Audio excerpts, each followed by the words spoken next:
I just got back from going to a downtown Halloween thing where unicorn stuff. Got a tail. Um, Unfortunately, there's a big trigger, so I have to process through that. There was some psychopathic moron, pardon my judgment, but it seems the fairest assessment of the situation, who was there with a very clever message of condemnation. Very, very, very clever. His whole board was using pictures to, the top part was top causes of death in America. It was cancer and respiratory illness and accidents, car accidents. There was an axe to a car. Very, very clever presentation. And then the second half of it, that he only explained once we got through the first half, very intentionally, hooking you in so that he could judge and condemn you, right? Isn't that how the devil works? Through fear. Let me hook your attention so I can plant fear in you, because I'm working for King of Evil, right? Of course, that's just my triggered perception, but whatever. I just realized that this is the mouth.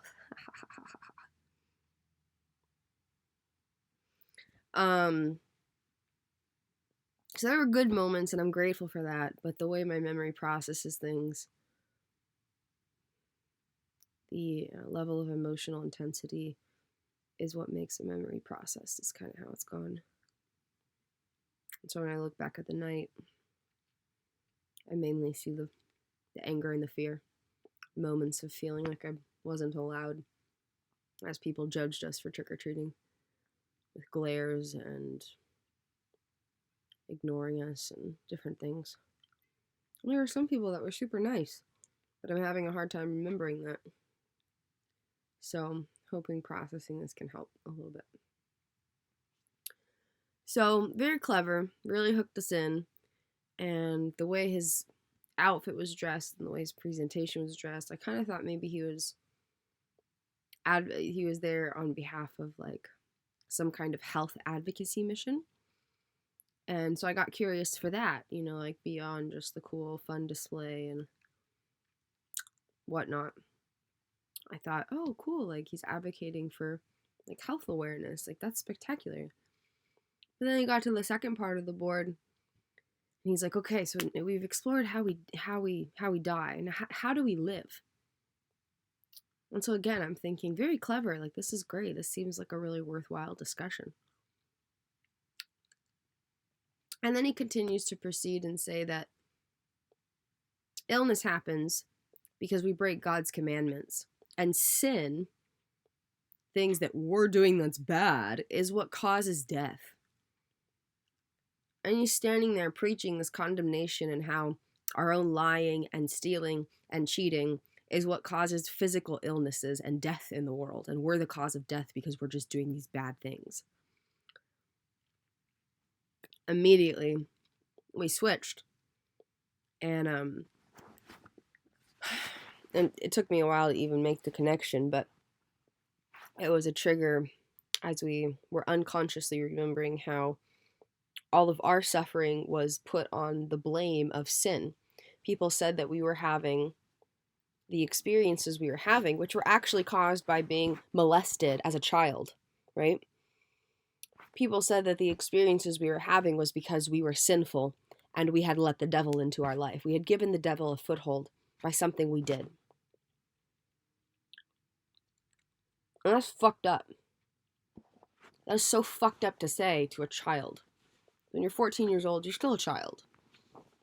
You're not an adult. Teenagehood is just a descriptor.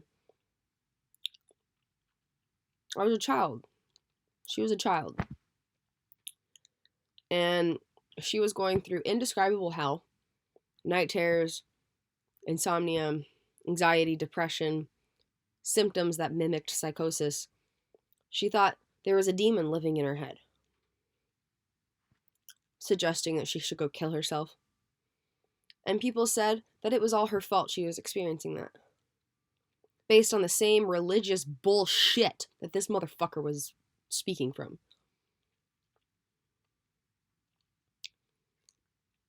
And of course, my mom was unfazed. Oh, well, yeah, there's wackos out there. And I'm like,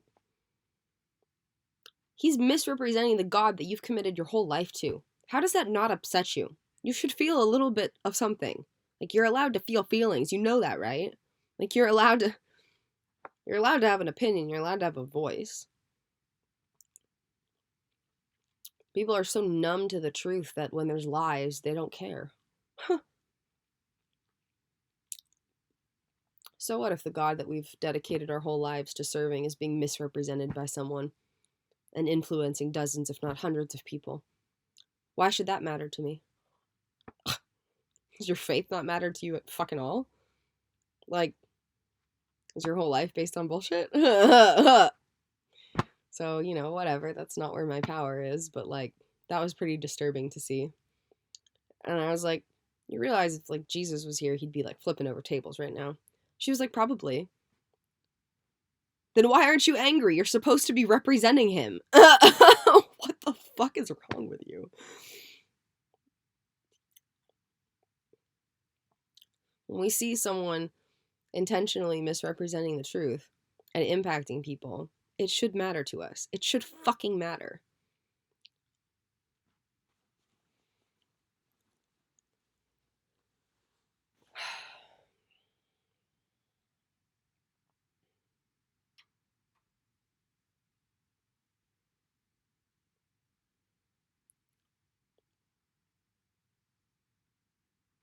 I don't even know where to go with this conversation. Like, it is what it is, right? Like, she was going through indiscretion. This, me, but speaking to refer to a past tense version. She was going through indescribable hell, suffering deeply.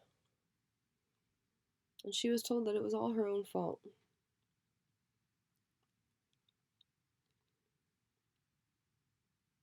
It was never her fault.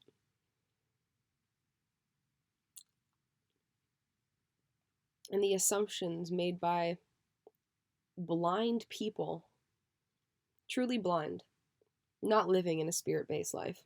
If you're living in a spirit-based life, you don't go around condemning people when you don't fucking know what's actually happening. That's not how spirit works. That's how ego works. Ego is all about control, all about judgment, all about projection. That's what the ego does. That's not how spirit works. You'll know a tree by its fruit. They preach that all the time. Their fruit, there was no spirit around. It was very much not. It's focusing on people that are not relevant to the story, though. They don't fucking matter. They don't fucking matter in the story.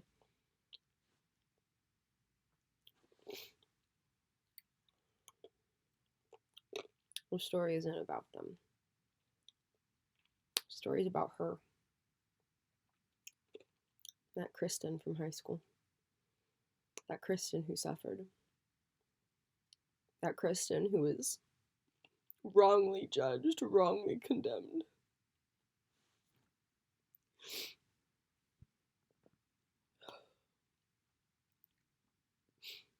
That Kristen who went through hell.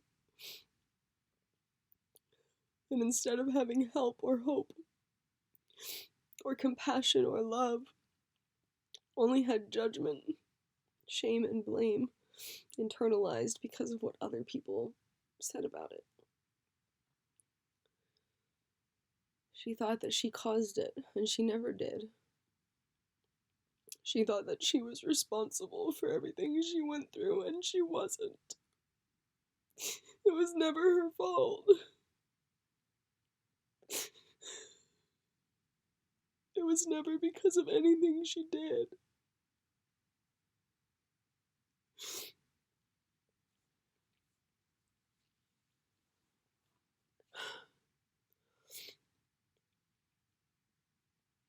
And it was never connected with religion. It was never connected with God.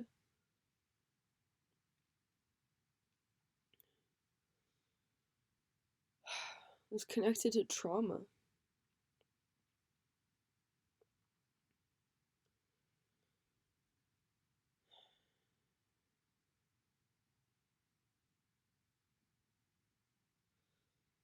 What she went through had nothing to do with her relationship with God. It had nothing to do with anything she had done or chosen or decided.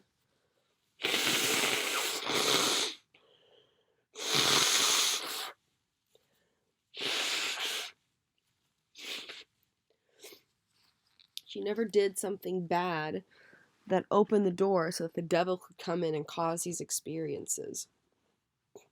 That was complete bullshit.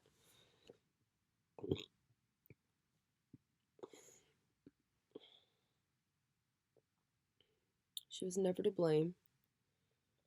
She never did anything wrong. She never caused it. It was not her fault. She was always worthy of love. She was always worthy of compassion. She was always worthy of being seen for what was actually happening. Because she was a warrior. She was always a warrior of consciousness. She was always a brave, courageous knight.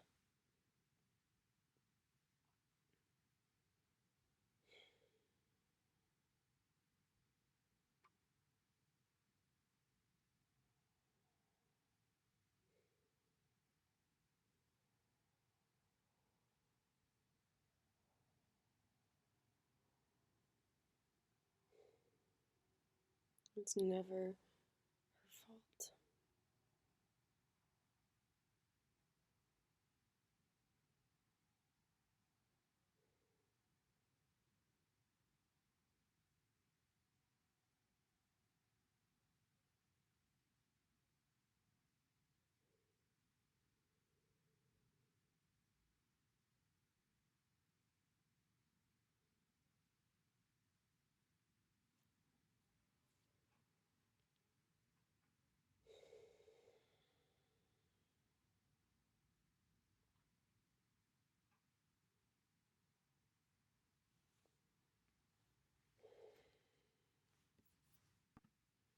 Finding some hope and respite in this. We are allowed to be who we are. We are allowed to be a radiant bright star.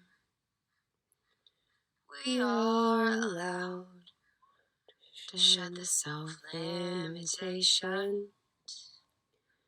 We are allowed to let go of judgment and expectation. We are allowed to transform our perception of self. We are allowed to embrace ourselves as a unique expression of self. We are allowed to let go of how we think it's supposed to be. We are allowed to create space to feel completely free. This month has been specifically tailored for us.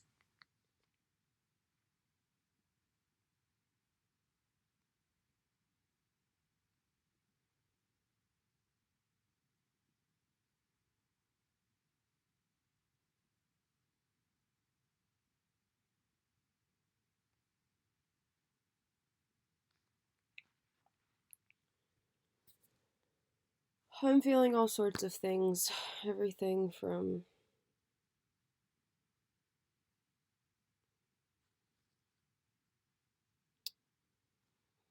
a few moments ago experiencing some intense self-harm urges. But I was able to connect that with the presence of a part rather than assume that's something I genuinely want to do right now. I was feeling just a complete heat in my body, not totally feeling the air around me, and that's starting to subside. I'm able to feel the air I live in right now.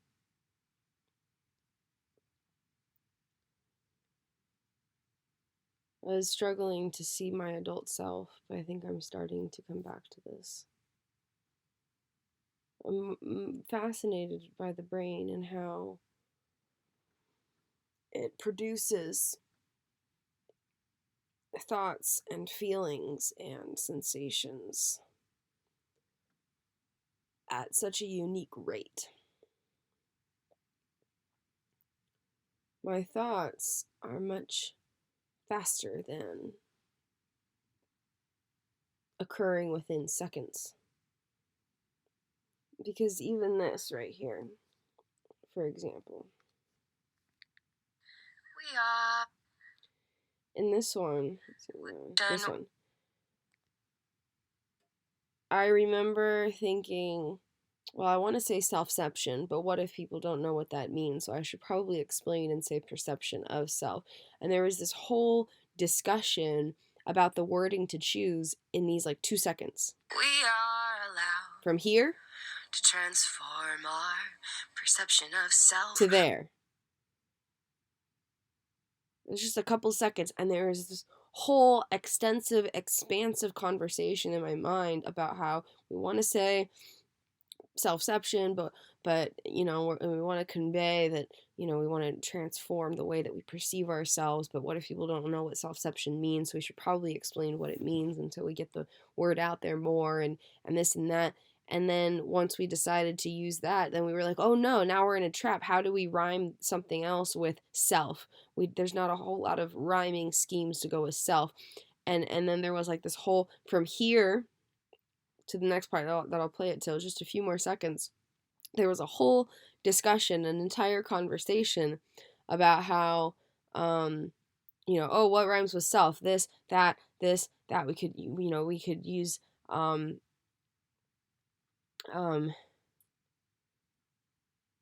were we gonna say?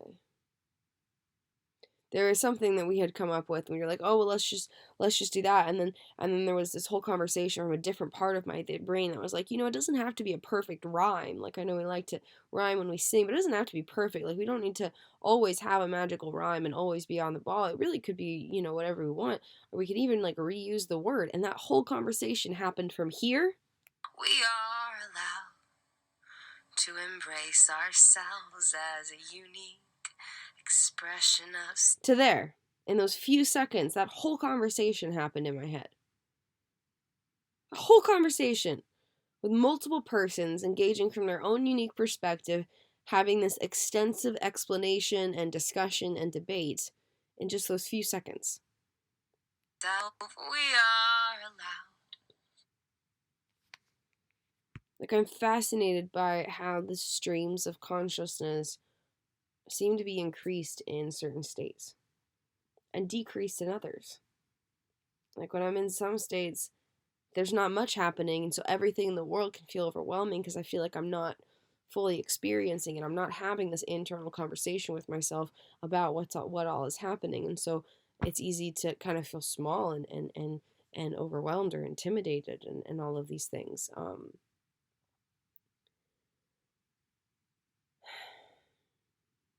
My speed of thought is directly, or my rate of unconscious thought creation is completely dependent on the state of consciousness I'm in.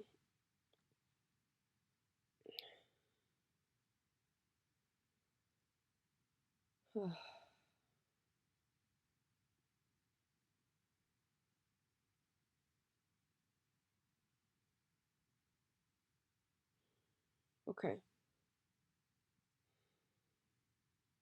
Bull ray. Breathe. Observe.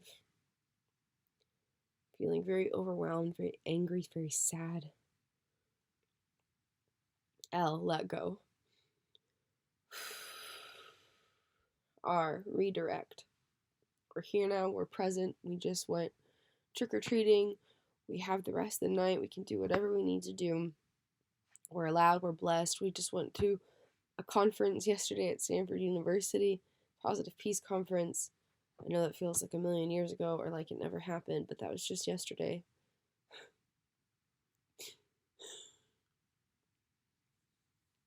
What's after redirect? Bull. Right. A. Affirm.